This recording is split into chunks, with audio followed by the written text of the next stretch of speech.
Welcome to Off With Their Headlines. I am your co-host, Meredith Constant, here with the newly showered, and by that I mean bridal showered, Amanda Matta. I shower every day, but I felt extra showered yesterday. Extra showered. I know. I was like, I did not mean to start a rumor that Amanda doesn't shower. She does, but yesterday was your bridal shower. Tell us. It was actually, so not to correct you, it was a joint wedding shower. It was not a gendered affair. I like that. That's fun. Yeah, I do too. And like, it's not a new thing. I went to a wedding shower. It was my aunt and uncle who got married. Well, they're now divorcing. But when they did get married 20 years ago, they had a joint shower. So I knew this was a thing as a child. And a lot of people were confused when they got the invitation because my parents wrote couple shower on it. And so many people, I guess, in RSVPing were like, well, I'm not part of a couple. Can I still come? Yeah. So it's weird that we've made so many progressions in gender equality, but the bridal shower for me is like the last defense that needs to be broken through.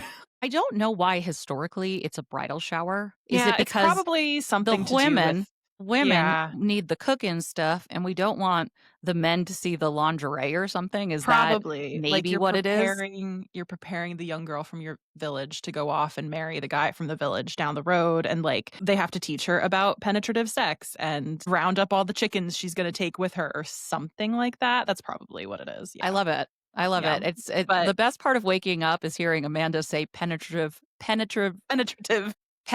sex on the podcast. Now I have to ask though, was Shane kind of walking in with a big head because he is now pretty famous on our podcast? Like, how is he doing with his fame? He is taking it in his stride. He was very proud of himself, but honestly, he's using it as leverage. He wants to start his own podcast with me where we watch Discovery Channel travel and cryptid shows and review them every week. And I keep telling him, can we please get through the wedding and my book deal first? Like, can I please finish a project before we start a new one? I love that Shane and I might be in a tussle for your time between our competing podcasts. So we created a monster is what you're saying. Yes, and he would like to make a monster podcast with me. So if that sounds interesting, let me know. And well, actually don't. And definitely because she's not doing anything about it right now. Yes, because if you missed last week's episode, we did post a clip on Instagram and also over on my TikTok. But Shane is the reason that we learned of Taylor Swift's engagement via the NFL. And I do wonder how many, and I don't mean to gender, but how many men primarily received the news via the NFL. It was pretty common. So excited to break the news to their significant other. I wonder how many scenarios that occurred. Some people did find out via that clip that we posted online of Shane telling us. And it was also really fun because it became, like you said, where were you when you found out Taylor Swift was engaged? Yeah. Which is very, very fun. And there is going to be some Taylor conversation today because naturally there are plenty of unhinged takes on Taylor Swift's engagement to Travis Kelce. We also have a lot more going on, but I quickly want to mention that our Patreon, which you can sign up for free, and there's also paid tiers where you get ad-free, early, bonus episodes, video episodes. And this month, our bonus episode is a look at Princess Diana's media coverage from the final year of her life into a few weeks after her death.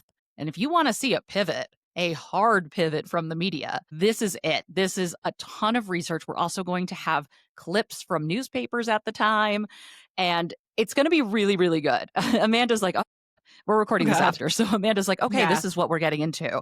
Meredith, because I know you have the goods here. Yeah, I know I didn't have to like put in, no offense, too much effort here. Like, because we trade off. You got the goods. Yeah.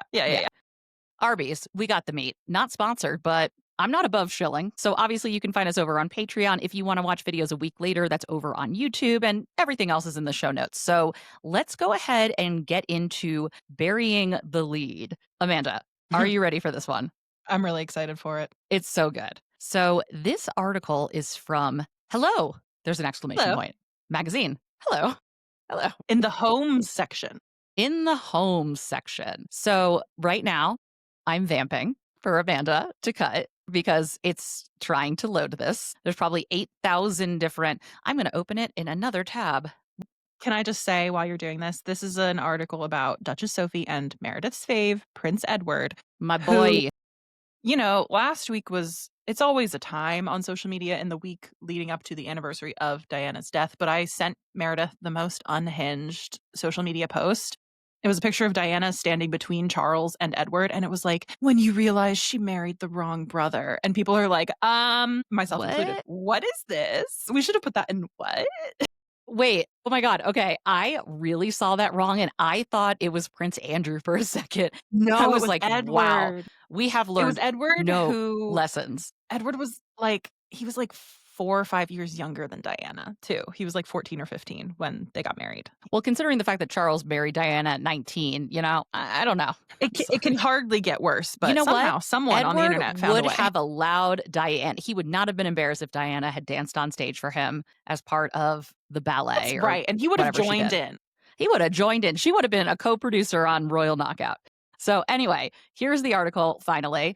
The title is Duchess Sophie reveals divisive home rule with Prince Edward and 2 kids. So at first I thought, is he eating pizza in an unseemly way on the couch? That's a throwback, because there's been a lot of articles about William and his pizza eating and Catherine Really? being absolutely disgusted by it. So I've come up with increasingly unhinged reasons or ways that William eats pizza. Like he takes the pepperoni off and he just rubs it on his head. You know what I mean? I'm not across this. This is all new information for me. I'll have to somehow. find it. It's like it's one of those articles probably in Silly Season that's like the one thing that irritates Kate or the one thing that she doesn't like about William's pizza eating. I was going to say, it's not like having cushions thrown at her. It's pizza eating. Got it. Well, maybe cushions are preferable to pizza. Maybe he throws pizza. Maybe he throws it at the wall and just licks the cheese. You heard it here first, folks. Ooh, okay. All right, so, tell me Sophie's home rule. Okay, so this is going to be a lot. So I hope you're ready. So first of all, we talk about how they have a large family home. Okay, Lovely. yeah. Like any household, it appears as though. Got to put in that, that appears. Sophie and Edward have their own unique home rules that not everyone will agree with. Do tell. Family meeting time. And still we got to go more into the freaking house. And then finally, we get to it. Sorry, it's so good. I'm waiting. I love with bated Silly breath. Season. Quote, while King Charles's brother Edward cuddled one of their pet dogs in his arms as he stood next to his smiling wife, their other dog stood on the sofa, determined to be part of the family photo. In a second snap, the Duke perched on the sofa arm while both dogs stood on the seat next to him, proving this is not a one-off occurrence. This may come as a shock to some people who maintain that dogs should not be allowed on soft furnishings such as beds and couches.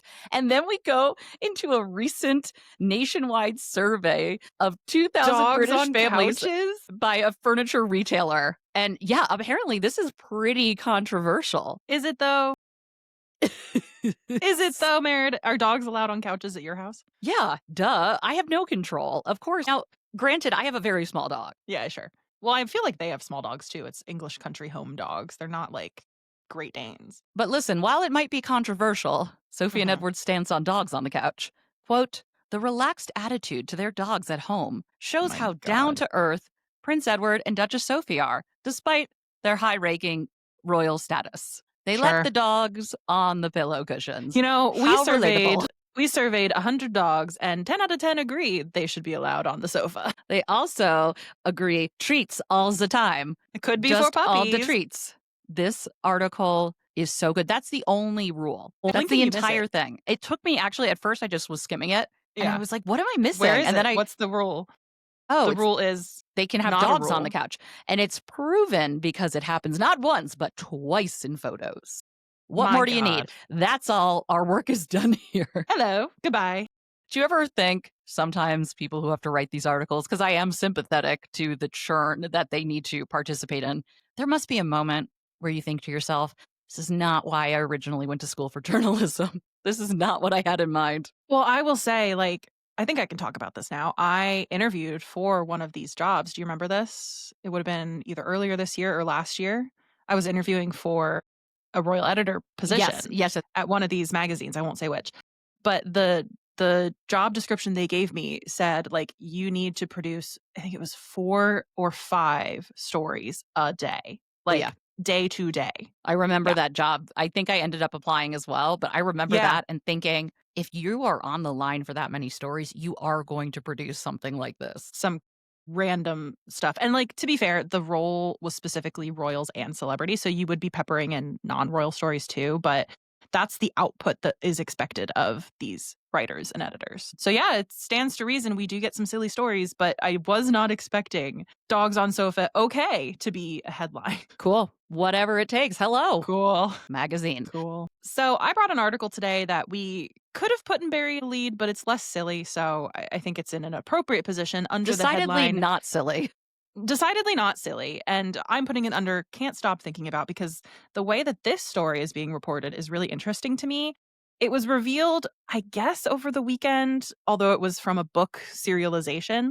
Queen Camilla, when she was a teenager, fought off a sexual assailant with her high-heeled shoe. So this story comes to us by way of Boris Johnson, who is quoted in a new book by Valentine Lowe called Power and the Palace. But the story has been related to Valentine Lowe from former Prime Minister Boris Johnson. So we're getting several layers through the grapevine here. Now recall, Camilla's friend, Petronella Wyatt, who is a journalist or something now, had an affair with Boris Johnson. Yeah, don't look This her is up. the friend group. That'll be time you can't get back. Nope. But in this book, the serious conversation that Boris Johnson and Camilla allegedly had at one point involved her being the victim of an attempted sexual assault when she was a schoolgirl. Allegedly, she was on a train going to Paddington, about 16 or 17 years old, and a man assaulted her. She said she did what her mother taught her to do. I took off my shoe and whacked him in the nuts with the heel, as related by Boris Johnson. So, I mean, go Camilla. I mean, that's all I have to say there. Dang. You know? Yeah. But because it's the royal churn, we have to connect this story to some larger story. Oh, God. And we are now tying it into the Queen, who is 78, long campaigning against domestic violence and sexual abuse, and the fact that she's dedicated her royal charity work to supporting victims of sexual assault, which I feel iffy about. And I think people like Rebecca English know that the public is going to feel iffy about that framing, because Rebecca English wrote a whole article about this. Do you mean episode. the Daily Mail Royal Rota Captain, Rebecca English? I sure do. The one that is allegedly in Queen Camilla's pocket. Okay. So if you're Rebecca Speaking English, of dogs on the couch. I'm just kidding. Leave it in because it was funny. I'm kidding. Oh, no. Whoa. Okay. Dial it up to 10. Meredith. I'm flustered. So if you're Rebecca English, right, and you are the dog on Queen Camilla's couch, you know you have to report this story because you're the only one that can do it justice, right?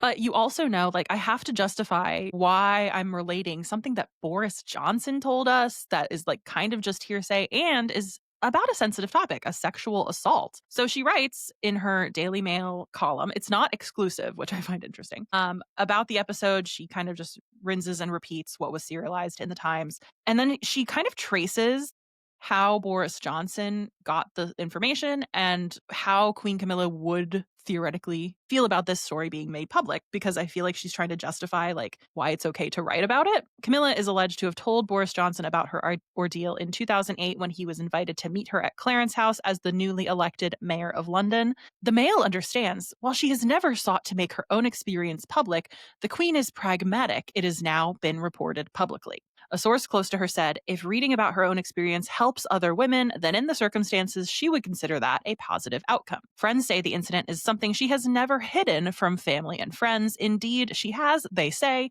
also privately discussed it with some of the individuals and organizations she has worked with over the past decade in the field of sexual assault and domestic violence. But because that might be edging too close to a royal trying to relate to like genuine survivors of violence in a way that's like not quite there. But Rebecca English says she has never wanted to equate her experience, however unpleasant and unwarranted, with some of the tragic and heartbreaking stories that other women have bravely chosen to share with her over the years. I just, the waffling back and forth, like, ooh, we got a juicy tidbit, but we have to frame it correctly. But the public needs to know. But like, would Camilla want the public to know? Yeah, she would. It would help women. Like, I just find that tug of war so This article here. is equal to one of those like car wash balloon mans that's like, whoa. Yeah. You know, that's what it feels like, because it's going back and forth between so many things. And the one more thing here, like, people are talking about Boris Johnson capitalizing on knowing this information about the queen to tell it to this person or have it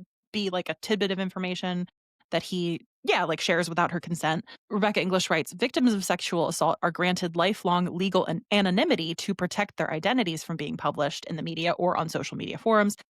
That's an interesting point to just kind of plop and then leave. And I feel like we're not grappling with, was it right for him to say this, as much as we are, well, she's pragmatic about it. She feels like it'll help other people. It's like, no, this was still revealed without her direct Yeah, consent. that was still really uncool. I guess at that point, if you're playing damage control and you don't want to alienate checks notes Boris Johnson, I guess you just roll with it. I have two thoughts here. My first one is that, as you and I know, going through the book proposal process for a nonfiction book, one of the things they want to know is what's going to be serialized. What is going to be the thing that's going to get you paid to Yeah. run Grab some people's of it attention. in the Times or whoever wins the bidding war.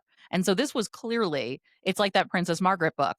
The Uh-huh. potentially she had fetal alcohol syndrome is that That's the thing. hook. Yeah. It's the hook. This Yeah. is clearly the hook for Valentine Lowe's book, which really, or Valentin, I don't know.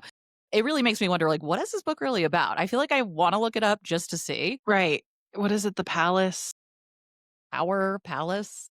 Power and the Palace. I'm sorry. The Palace Papers was a better name. That's already happened though. Yeah, I know. The But Palace Papers is like, isn't that Tina Brown? I don't know. yeah, it is. Whatever. Power in the Palace. It feels like it wants to be the What Palace is the Papers. semicolon? It's Power in the Palace, semicolon. The inside story of the monarchy and 10 Downing Street. So it must be about the relationship between the palace and the prime ministers. Interesting. Okay.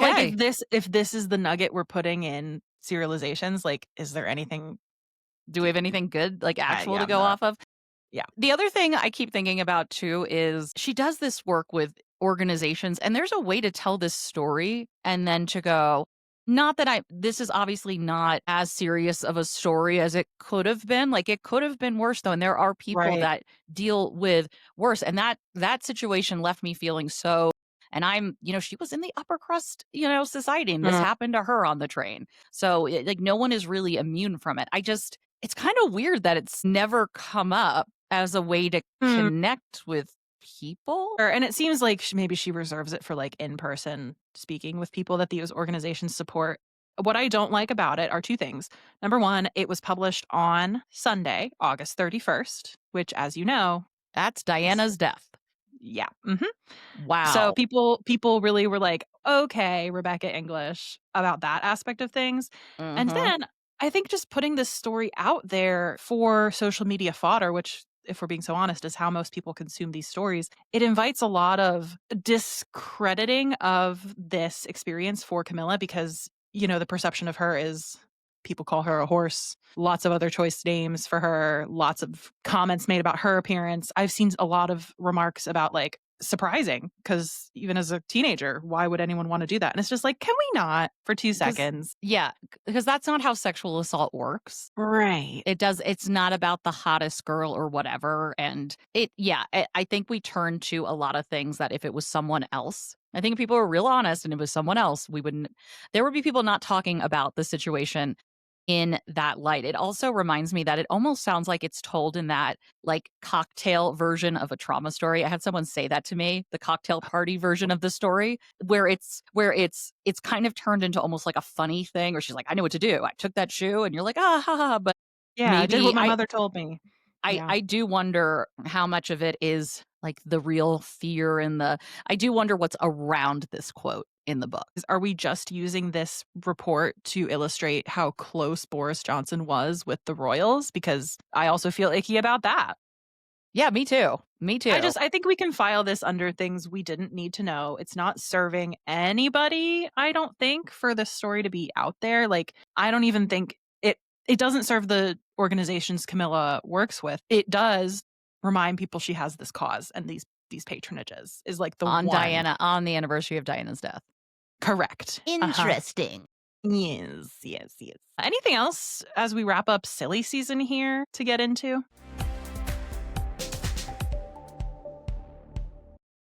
Let's move into critics are saying, because while this is not royal, It's silly season wherever. Silly season is what you make of it, okay? And this op-ed from the former royal appointment writer and the author of that piece, Camilla Tominey, had some thoughts Don't say on it. Taylor Swift's engagement. I know I say it once and I'm okay. If I say it two more times, she shows up behind me and is continuously assaulting my Instagram DMs in my presence. An editor coming in and saying, we need like 500 words on Taylor Swift and Travis Kelce's engagement in a way that speaks to our older conservative white audience. And she said, no problem. So here is the headline for this column. Taylor Swift's engagement is a great advert for the cult of celebrity. She loves the phrase cult of celebrity. I don't even really know what this means, to be honest. I've thought about this headline and I don't really know what it means. And I don't know if we really solve that. And what is this deck here? Right? The subheader is a man and a woman willing to enter into holy matrimony in 2025 is grounds for rejoicing. Yeah, Camilla. Okay. Yes. Sure. I feel like, that's not really newsy. The cult of celebrity angle, a great advert for the cult of celebrity. Great. So engagement, but how is that an advert for the cult of celebrity? Do you know what I mean? Like, does she think that like people are going to try and become celebrities so that they can have this frenzy around their own engagement? Like, is the cult of celebrity recruiting people to become celebrities or recruiting people to become fans and consumers? That's what I'm wondering. Is the point to become a fan and so here's where I think we get into it. Well, first of all, we start off with the fact that this might shock you guys, but Camilla Tominey's not a huge Swiftie, which I get. Yeah. I'm shocked. She's not a fanatical concert sing-along. Wait, you only have one more. You only have one more time to say her name. Shoot. Okay. I can't say it again. The author of that piece. Then we have to go into, because remember, it's politics and we're a political reporter now. So, yet, despite the lunacy of her unwavering support for sleepy Joe Biden. What the hell? Welcome. Things are just as disgusting across the pond. She seems like a likable lefty. Okay. So then we go into the engagement, and she does say, some may sniff at the column inches and airtime afforded these high-profile lovebirds. And then she goes into, but these are faithless times. If we cannot worship at the altar of celebrity marriage, where can we? What? I'm writing this on my own 20th wedding anniversary, so cut me some schmaltzy slack. So what romantic. About that was, what? This should have gone under what? It should have gone under, we needed another pass at this to make sure that our, but this is not the first time we've had an issue with a hypothesis not panning out with the evidence. I'm surprised the sign off for this article isn't sent from my iPhone, Truly. Please excuse any mistakes. I was typing on my iPhone. Talk to text. So then she goes into, can they go the distance? And then we have a very weird point where it's clear she is not a Swiftie and did not do her research.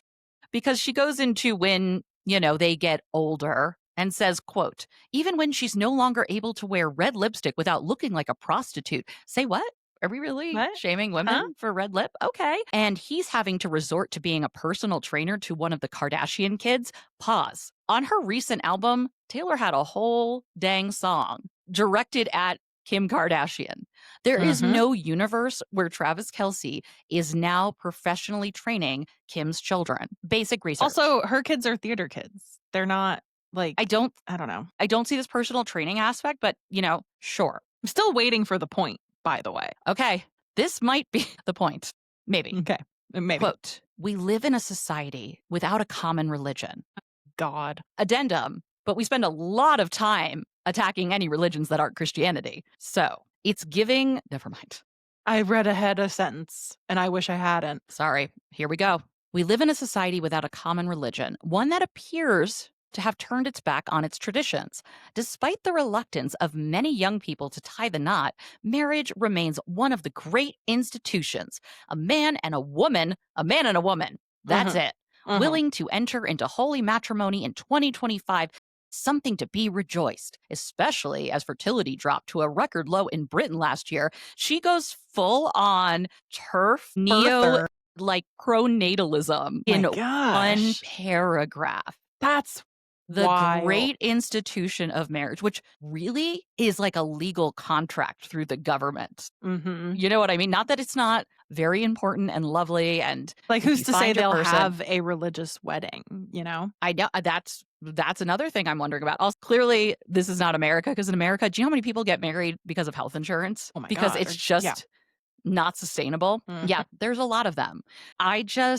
This is so flimsy. It's I such a don't flimsy connection understand to it. the culture war of right now, which is not enough young people are getting married or having kids. And instead of looking at the systemic ways that older generations have destroyed the countries and Mhm. picked apart social safety nets like the NHS in Britain, or the cost of living crisis, or the homelessness issue, just housing shortage in general. Why, pray tell, might people be delaying marriage and childbirth? I don't know why. It's such a great place now. Things are so good. But we can never look at those issues. No, this is a vapid attempt to tie Taylor Swift and Travis Kelce to some culture war that you've whipped up among the readers of your newspaper. Mic drop. I'm surprised she didn't include some point about Taylor and Prince William being best friends, because in my TikTok comments, so many people tried to be like, "Oh my god, I bet Will and Kate will be at the wedding because Taylor and William are such good friends." And it's like, I don't know, they sang on stage with Bon Jovi one time, or sang Bon Jovi on stage one time, and he went to her concert also one time, and now they're best friends. It's just like he and Prince Hussein of Jordan are painted as best friends because they both like football. I Sports. don't know. One more really good line in here. Please. Like or loathe Swift's music, and how can you hate it, really? She remains a rare phenomenon in 21st century public life, an icon who has not only built a billion-dollar fortune on the basis of raw talent and hard graft, but also someone who embodies Christian values and old-fashioned morals. Are we talking about Taylor Swift? Like, But what I do thought she you? was a likable lefty. I don't claim I to think know, it's just because she's blonde with blue eyes. I think that's because kinda what I've it is. thought about it. What recently has she done that's really promoted Christianity in her music? I mean, is she quoting the Bible a lot that we see? Is it the sparkly leotards? I Like, I eh, think she's seems to just be encompassing good people energy. Like, just be a mhm. good person. I don't think it's traditional Christian values. When has she? Camilla heard "Shiny Happy People" and thought it was, like, earnest, and looked at Taylor Swift in her sparkly She's like, jumpsuit it's and was like, "Ah, perfect. yes." Also, not to mention, doesn't take a lot of research to look into the fact that she openly campaigned against, or, Marsha Blackburn of Tennessee, who was extremely, anti all of the things that, obviously the Telegraph loves as well. It doesn't take a lot to look back and see that's not what Taylor stands for.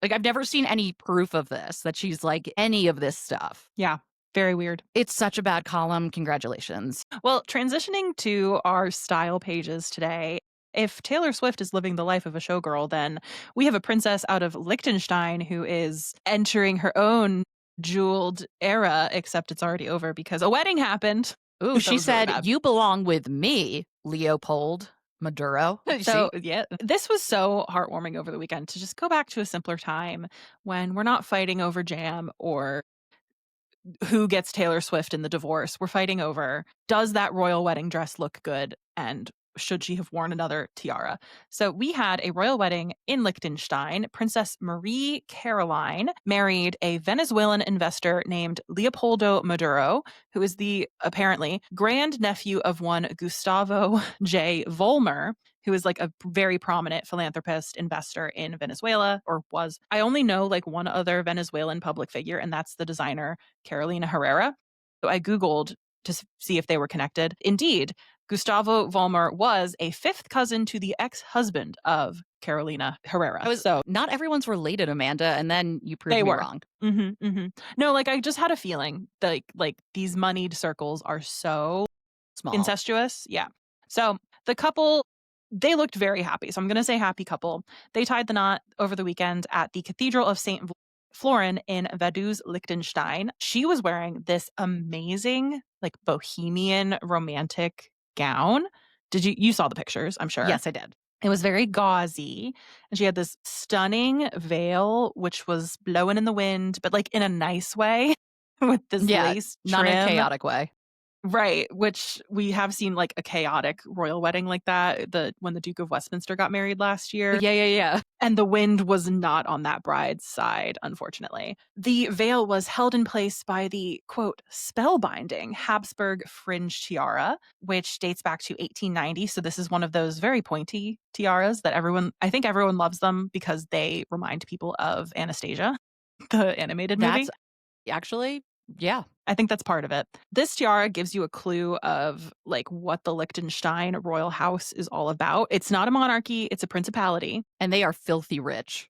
Like, Filthy, this is dirty one of the rich. wealthiest, it's also, like, the 4th wealthiest country in Europe or something like that, Yeah, I think. crazy. Yeah. I did do some digging. Currently, the reigning prince, his name is Prince Hans Adam II.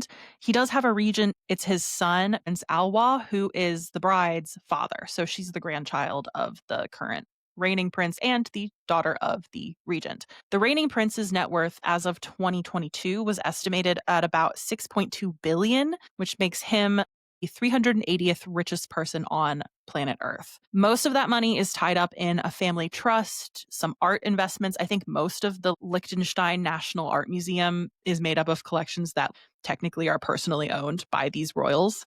So that's fun. And I was reading like the family's income is generated from this trust. So they get like allowances basically. They're also descended, if the term Habsburg suggests anything to you, they are descended from most of the royal families of Europe, but more recently from the Holy Roman Empire, which is neither holy nor Roman nor an empire, but alas, It's fine. they picked that name and they were sticking with it. That's the same family that produced Marie Antoinette 6 or 7 generations back. So Aha. they're probably like great, great, great, great, great nieces and nephews of Marie Antoinette. I love I that. thought that Now was a little fun fact. I'm actually gonna send you a photo via your cell phone, and I'm gonna show you where I think she might have gotten some of her style inspo from. Okay. 1 second. And tell me if you know who this person is.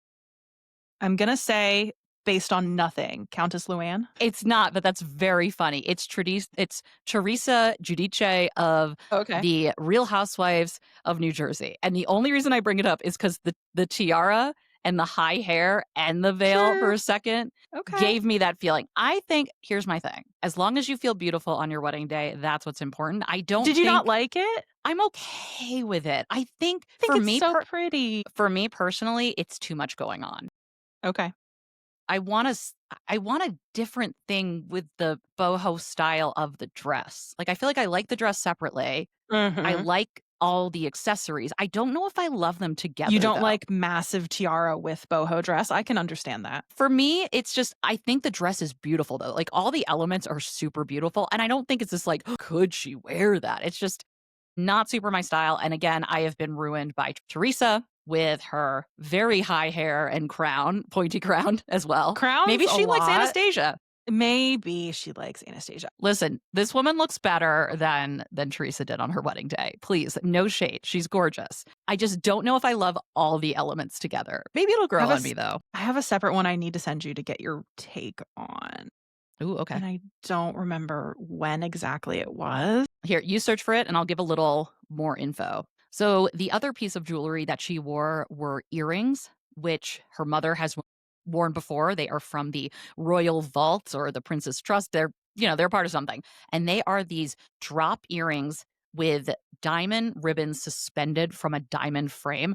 And I think somewhere someone described them as simple earrings. They're not simple. There's nothing simple. There's a picture that I have in our outline of her mother wearing them, and those things are your earlobes are going to be touching your shoulders in a couple years if you wear those too often. But Yeah, they're chunky. they're gorgeous. So the other thing I believe I read is that Liechtenstein is one of the last not monarchies. What's the word? Principalities? Is one of the last principalities where she will be skipped if it ever comes down to succession because of there's a phrase that describes this phenomenon of not allowing the crown to go to the female, and it's going to skip over to her brother or younger brother. Like, she has So she's 3 not in brothers. line at all. Agnatic primogeniture.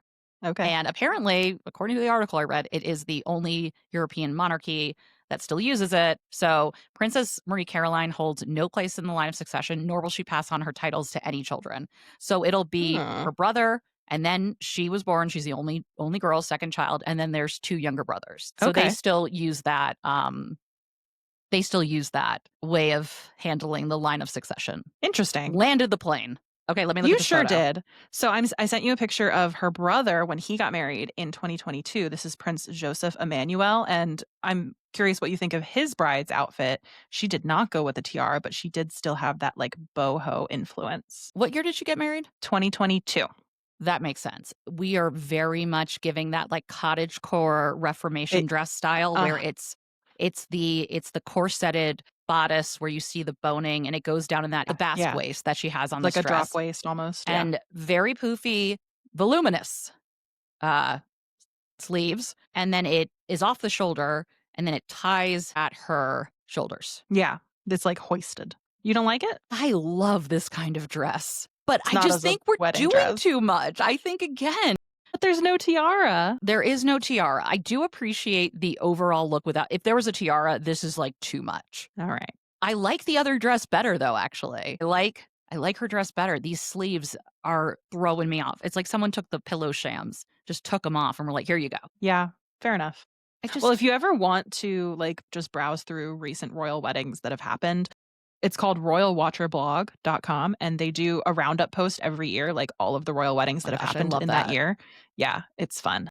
Princess Martha Louise and Shaman Durek actually recently celebrated their first anniversary. So God bless. there were lots of reposts of their nuptials. Anyway, I liked this dress. I liked this tiara with it. Oh, I had one more fun fact about Liechtenstein as a principality for you. They're a weird example of a monarchy royal house that has grown more powerful in recent years. So just like the absolute primogeniture thing is like kind of weird in terms of like a modern context. In 2003, there were constitutional reforms in Liechtenstein. So they were voted on by the population. So the population approved this, giving the prince veto power over laws and the rights to elect judges. Yeah. And then in 2022, referendum, again, ironically, it was given to the people. The referendum would have prevented the prince from vetoing legislation approved in referendums. So they wanted to get rid of his veto power when it came to things that the population voted on. Whoa. The population, 76% of voters voted against this. 76% of Liechtenstein citizens, I don't know what the word is, voted to they voted to Sure. uphold the prince's ability to veto results of referendums like the one they were voting in. That is so weird. But also, I'm coming at this as from a perspective of American democracy, which used to mean Yeah, something sure. else. And I don't know in that area what kind of different government models they've gone through. So maybe there is this, we need to have that person at the top that has our best interests Maybe. at heart. And maybe I wonder too what was going on with the rest of the government where people were so dissatisfied. They were were like, like, we need a guy. That's very interesting the way they've woven in politics Isn't and it? and it's not this separate thing. It's not trying to Yeah. be. So I find it very interesting. And the prince, the current reigning prince, is just head of state in name only. Like I said, his son, Prince Alawa, is regent because his dad's 80 years old. He's been regent since 2004. To that, I say, dude, just retire. Like, why Why he's are we hanging on? Yeah, I don't get it. But apparently that's like where some countries have abdications. Liechtenstein, the tradition of appointing a regent rather than abdicating is kind of established at this point. So it's just interesting. It's not a bad idea to have that. There could be a case made for it, but after 20 years, like, Maybe just dude, retire. just retire. Enjoy your life. As we mentioned at the top of the show, we are going to be discussing Diana in more detail over on our Patreon, but we did want to use this opportunity now that we are just past the 28th year of her passing to talk about some of our favorite media portrayals of Diana, because there have been many, especially in recent years. So, Amanda, what is your favorite portrayal of Diana? I think it has to be Emma Corrin in The Crown, like for my number one spot. I think they did such a good job of blending the like naivete of Diana with psychologically what she would have been going through as she's in this royal fishbowl. But like they didn't make her into this like timid or meek woman. Like I think so often the temptation with depictions of Diana is to make her, like, clam up in a lot of situations that she's portrayed in. I don't think that was her at all. So I really loved Emma Corrin for, like, bringing a little bit of life back into, especially, like, Diana's younger years.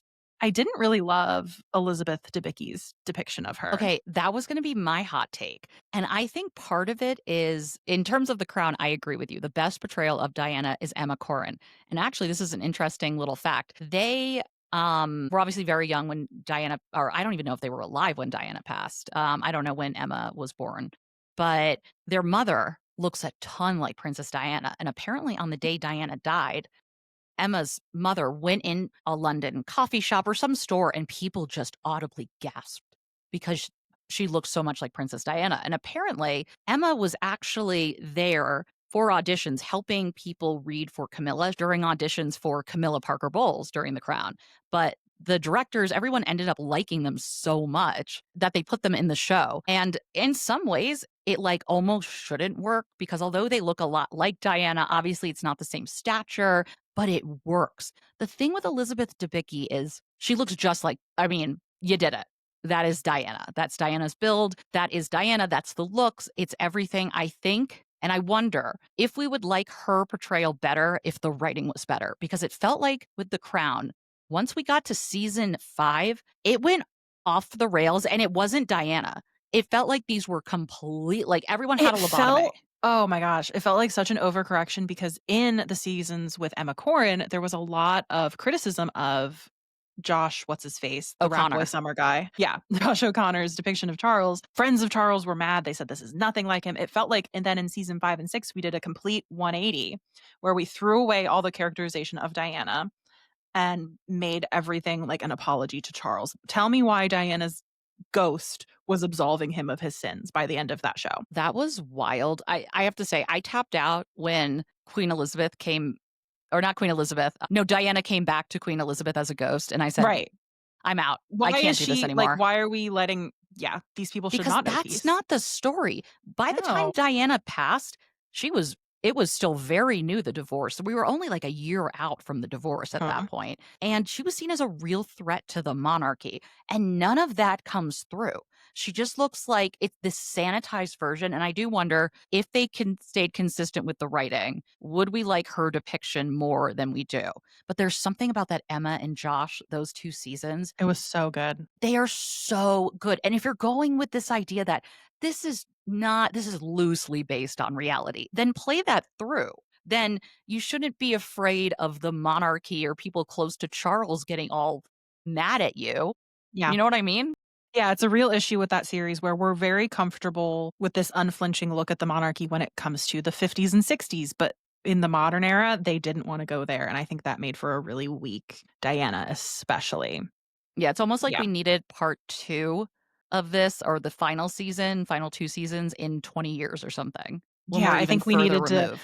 I think we needed to quit while we were ahead and not include, like, Will and Kate's storyline, and No. yeah, not good. Okay, so I have a question because this is one that people have a lot of feelings about. How do you Yes. feel about Kristen Stewart and Spencer? I liked Spencer, and I liked her it's hard for me to put it into words because I liked Kristen Stewart as Diana, but it's the thing I was mentioning earlier, like that timidness or that meekness that goes into her sometimes when producers are writing her or whatever. I think we default to like, well, she was so misunderstood, like, and we focus a lot on her mental turmoil, where I don't necessarily think it was that Diana was crazy. It was that the everything around her was crazy and, like, she was just a lady trying to be a woman, like, she was just trying to exist, right? So, I liked the movie for what it the premise was, and I liked Kristen Stewart as Diana, but they lost me with some of the weirder depictions of her inner turmoil in that movie. Does that make sense? No, that makes total sense. Actually, so this is the director Pablo Loren, who Lorraine, I'm not sure about where to put that. He's a Chilean filmmaker and he did Spencer, Jackie, more recently Maria, which was with Angelina Jolie as the opera singer. And I heard a podcast with him where he really discusses how what he likes to do when he looks at historical figures is he likes to take a snapshot. And for this, Mm. it is Christmas at Balmoral. And it's this snapshot. I think it's over maybe 3 days. And he just takes this one point. But I think he does like to play along with that psychological thing and really turned into it's about Diana, but it's kind of not. Kind of isn't, yeah. It's this interpretation of Diana. I remember when they said Kristen Stewart was going to play Diana, and I just thought to myself, in what world is this going to work? In what world? But then she oddly enough is Diana, and I don't know how to explain it, but it works in a weird way. Yeah, I think the characterization before the writing comes in for me, like, it was okay, and that's putting aside the wigs because we could have a whole separate discussion on who Yes. got the wig right for Diana. I don't think it's been done yet. Not quite. I I mean, think except for I think we Diana the need to musical. oh, I'm true. kidding. She's my honorable mention, Gianna Duvall, or Listen, however you she say was it. doing her best with the material she had. That wig, That's though, right. the problem with Diana's hair is now it looks like something that a 50-year-old gets when their Well, hair is thinning and they need and a shorter cut. you can't get Aquanet anymore, so, like, it's never gonna be authentic, you know? It's not, it always just veers a little too much into your really nice Midwestern neighbor, Yeah, yeah. you know? Okay. I will say I do wanna give an honorable mention to Naomi Watts in the 2013 movie Diana. The movie sucked. Have you seen it? I have not. I watched it. It's on YouTube. I watched it, like, I clicked through. The movie's not good. It focuses on the last 2 years of Diana's life. So, beginning with her divorce and, well, before the divorce was made public, and then her relationship with Hasnat Khan, the heart surgeon, is like a big part of the movie. And the critics panned this movie. It got really bad reviews on, I think Rotten Tomatoes gave it like an 8% or something like that. And it ends with her death. But the thing I liked about Naomi Watts' portrayal of Diana is in a lot of these scenes, it's just her, and she's, like, very isolated. There's not a lot of staff around her. She's playing off of, like, there are no other actors in these scenes, and it's really interesting that she got the voice down, like, the accent is spot on, and she's not portrayed as, like, this miserable person. She is just trying to, like, find happiness, I would say, in this Yeah. movie. I have questions about, like, the choices they made when she and Dr. Khan eventually break up.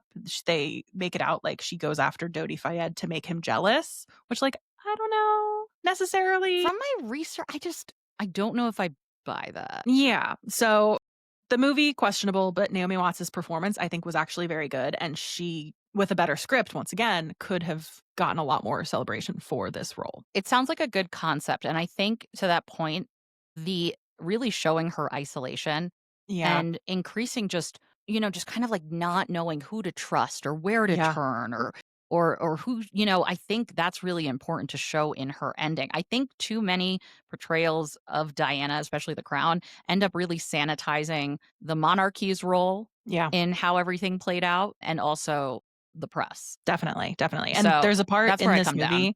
Yeah. There's a part in the 2013 Diana movie where they actually, like, recreate the security footage from the Ritz Hotel, where she's, like, getting into the Yep. elevator, and it made me so uncomfortable because it's her and there's 4 men behind her, the bodyguard, the driver, whoever else was with them, like, from their detail, and I just was so uncomfortable for her knowing then how that story ends, like, in that position. I think Naomi Watts is, like, integral to that sense of uneasiness I got, so Oh, honorable mention. interesting. Okay. Maybe watch it on YouTube, don't pay for it. So yeah, definitely that's our Diana conversation for here. If you want to go even deeper, we're going to have a really fantastic Patreon episode. So look for that and go sign up at patreon.com/offwiththeirheadlines. By popular demand, I want to talk really quick about this story that has emerged that Prince Harry is seeking an audience with King Charles when he is in London next week for the Well Child Awards. So, this is an annual event. It sadly normally takes place on the anniversary of Queen Elizabeth II's death, which just, the royal reporters are sitting there rubbing their little cricket Yep. hands because of that. Cricket hands. But this year, Tom Sykes has an interesting angle on this report. We got a similar report last year that Harry was trying to meet with Charles while he was in London. It was quickly put down after Harry issued a statement last year saying he wanted to see Charles, but the king had other priorities. It was pretty salty, actually. And for the record, this year, like, nobody actually knows if a meeting is being planned. Sources close to Harry are quoted as being like, no, we have no idea. So just take this with a grain of salt. But I bring this up because Tom Sykes published an article called King Charles' Fraught Relationship with William is Blocking Harry Reconciliation. And this whole article is just sources talking to Tom Sykes about how much of a dick William is to his father.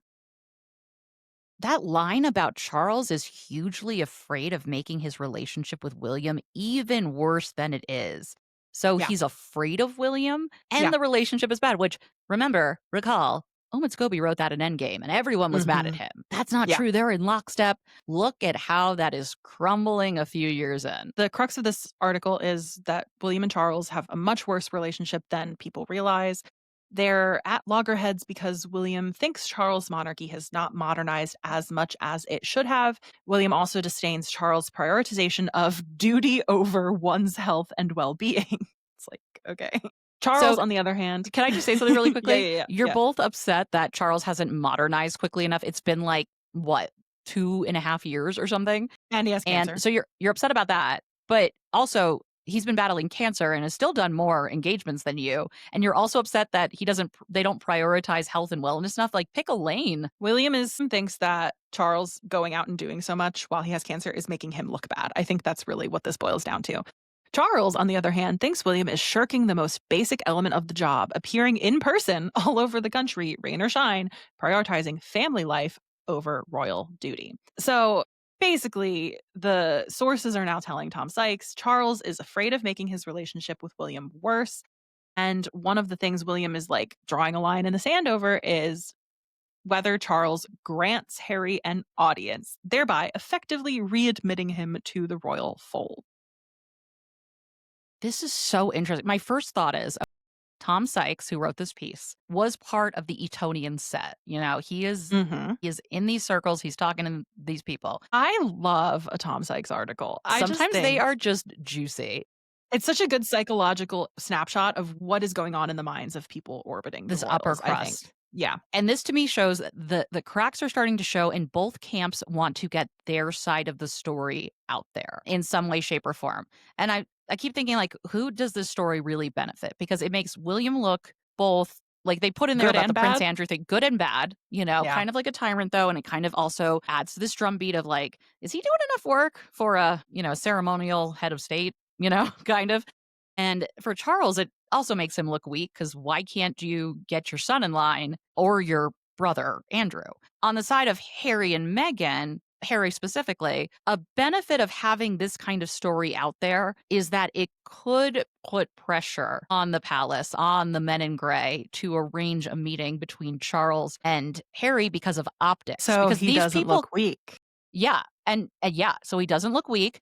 And Mhm. number 2, these people are looking at how the public is reacting to Charles still putting off his son, and I think eventually, like, there has to be a reconciliation. Like, it does feel like at least with Harry and his father, I feel like there's a better chance than with William, who they also say in here, he blames his father for his childhood trauma around his mother's death, which again, it sounds like in some ways like they're maybe listen, Harry's the child who has done therapy and is in a better place with his father because of it, at least mentally, right? Although he's setting boundaries, He which a can lot of people don't recognize. accept it a Yes. little bit easier. Yeah. William, we're not there.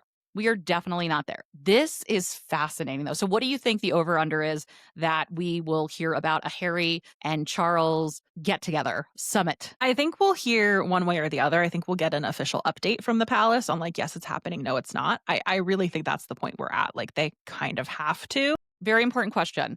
Do you think, like, one of the times that Harry was in the UK, that he is going to go on his famous Transylvania solo hiking trip so he can avoid his son? According to this Tom Sykes article, no. Okay, I was just According to checking. sources, Charles would like to see his younger son, but William's position as heir is more significant now than ever. No one knows how long Charles will live, and this uncertainty has courtiers watching William more closely than the king himself. Aligning with Charles against William could be a career ending misstep at court. So Charles is boxed in. He's king, but not all powerful. His role is political, requiring him to constantly balance competing interests. So I think not realizing how much of a dick this makes William out to be, the in between the lines is the courtiers might be the ones blocking a Harry reconciliation because it will appease William over Charles, right? Because if I William think and there are definitely different forces at work, right? forces at work with different goals and different, where they see there are probably some people that are like, not don't even give him an inch. Because it's a He doesn't perceived deserve it.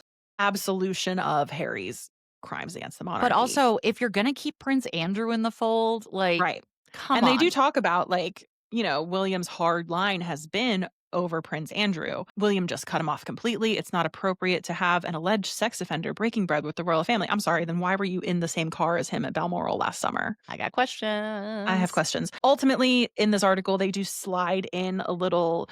Well, but William's a good son to his dad, better son than Harry. Absolutely. He says, ultimately, William is a loyal soldier. He respects his father's rank and he respects his father's right to make his own decisions. And he won't make a fuss if it happens.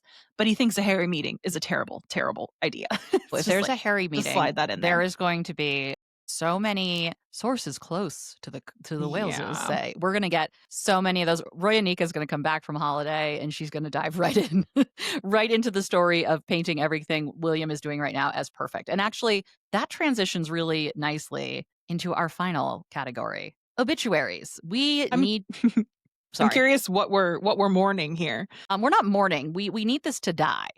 Okay. We need the Kate reset to Oh die. my It yes. needs to go away because the cover of Us Weekly, Mm-hmm. the hardcover that, is sent, to homes and in CVS's Grocery says stores. Princess Kate, the Royal Reset. And then I have the article online inside Kate Middleton's intentional return to spotlight, how she's balancing family, royal duties exclusive. This is super fascinating because once again, we feel a need to frame Kate getting back to work, which I didn't realize we weren't back to work, and resetting how she's balancing everything, which again, how is that different from the last 2 years or so? Yeah. How is that She different? does have one royal engagement on her calendar for this week, so mark Well, that yeah. down. Also, if I hear one more time that she interrupted her vacation with a heartfelt voiceover, I am going to lose my mind. And again, this article almost makes it seem like people should be thankful to get a Mm. glimpse of her because her joyful appearance at Wimbledon, for example, which I'm not saying it's not joyful, but she made an appearance at Wimbledon the year before too. Like that was the big, oh She's my never gosh. gonna miss Wimbledon if she can help it. Yeah, like what are Like, we talking about here? And they say prioritizing family friendly moments is something Kate plans to do more of as she continues to navigate her new more normal, family which now moments? includes a move out of Adelaide Cottage into Forest Lodge, their forever home. How is this her new normal? This has been the only thing that's different is we're moving into a different home. So here's a quote from a source. Kate's outlook has changed and her priorities have shifted. She's emphasizing her family and her well-being over intense duties.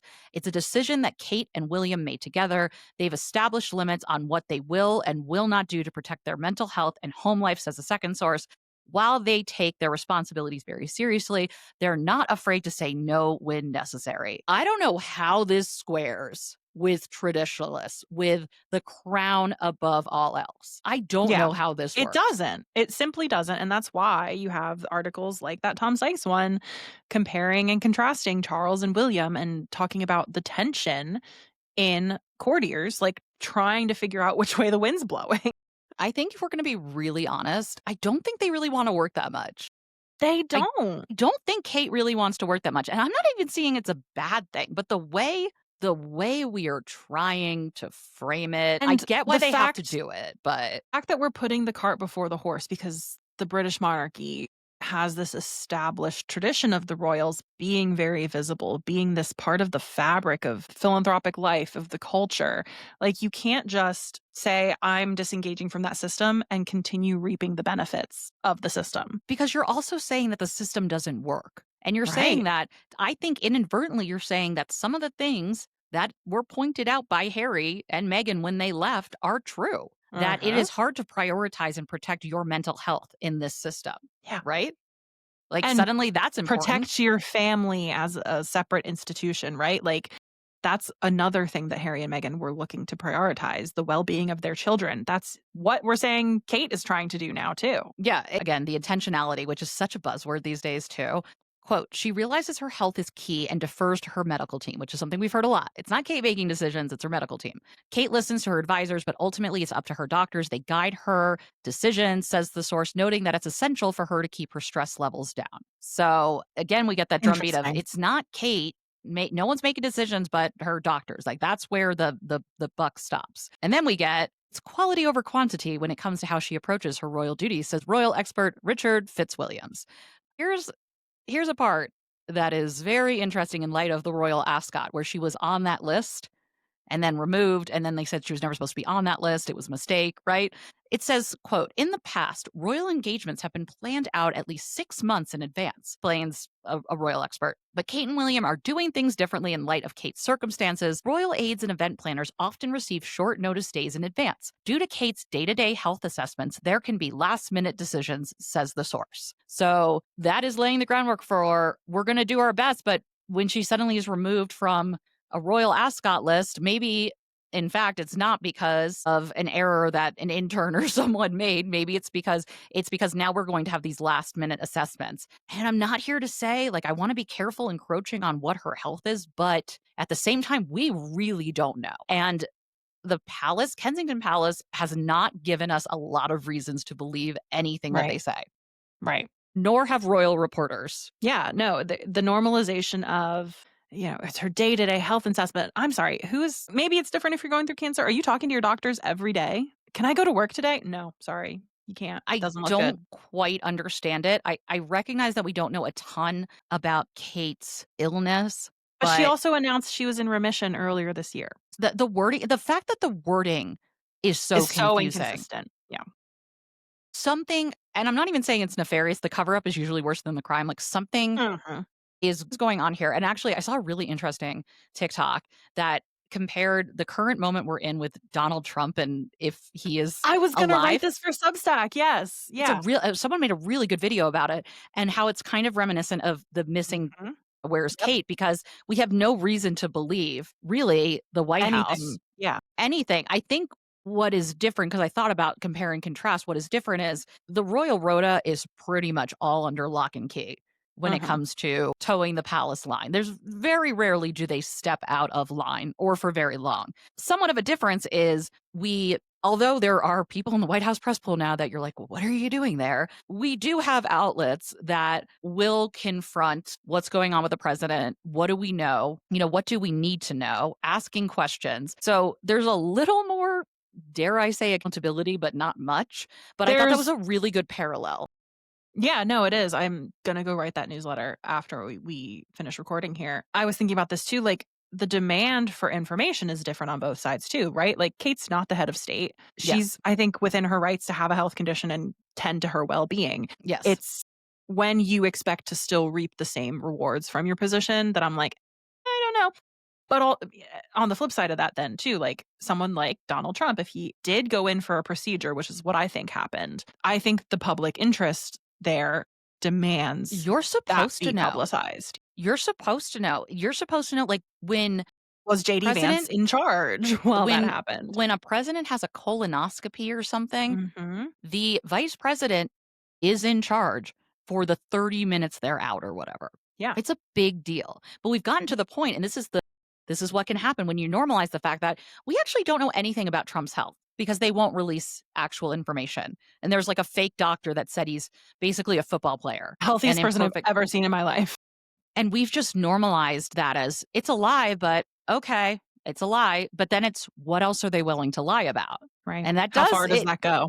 Yeah, exactly. So I think that was a really good comparison, and I'm excited to read your Substack about it. Thank you. Yeah, it's gonna be out soon, hopefully, probably Tuesday or Wednesday. I don't know. But Perfect. yeah, I wanna look at these moments of like public frenzy over a missing public figure and why we do that more so than what it says about the institutions behind those moments. Ooh, I like that.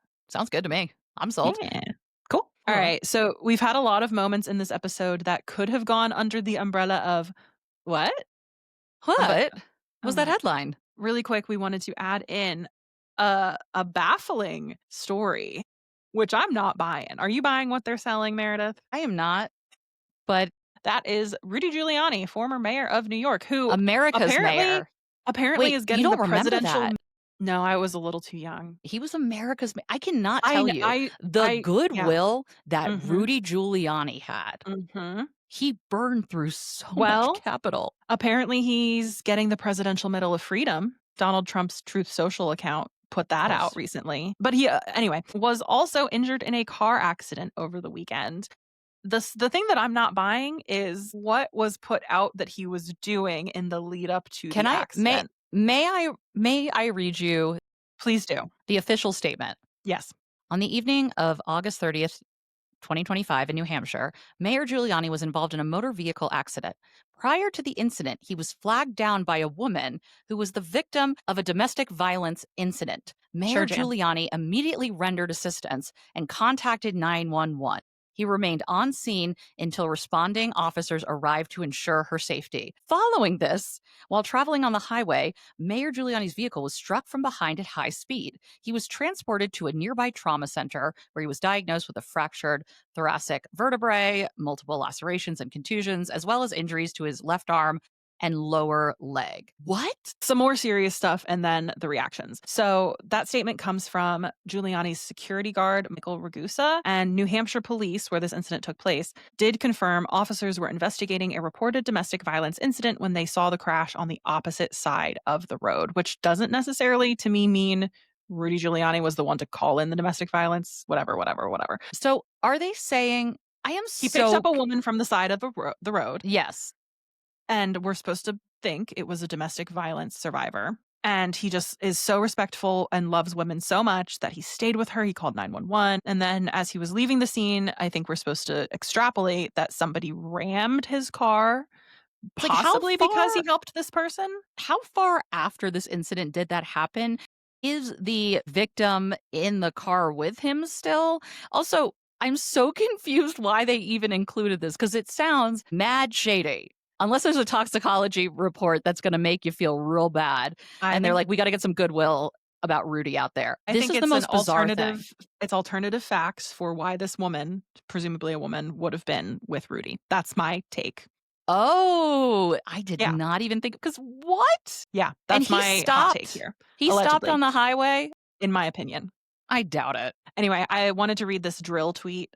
You know Drill, right? Rudy, please respond to my emails. I too am constantly dealing with people crashing their cars into me just because I love helping women so much. It happens to the best of us. Yeah, that's a wild story. What? We'll definitely, keep up on that, see what happens. But that was the story. And that is it for our episode. Thank you guys so much for listening. And of course, we need to thank our Patreon press secretaries who would never give away the escort much that was in our information. car. I'm just kidding. Allegedly, in I'm our kidding. opinion. Allegedly. That would be our Patreon press secretaries, Molly, Nikki, Lulu, and Jessica. And of course, our crown jewel, the only man that we would allow to wear a boho dress and a long veil and a pointy tiara and those diamond earrings and Teresa's very, very high clip-in toddlers and tiara hair, Sir Christopher of the Order of the Baby's Breath. Of Meredith's Heart. Thank you. Love of Meredith's Heart. And if you want to shout out, those are over on our Patreon. We have different tiers over there. Be sure to check out our Diana episode, which is either coming out when you listen to this or after. Who knows? Time's a construct. Whenever it's edited. It'll be there. All right. Until next time. Bye, guys. Bye.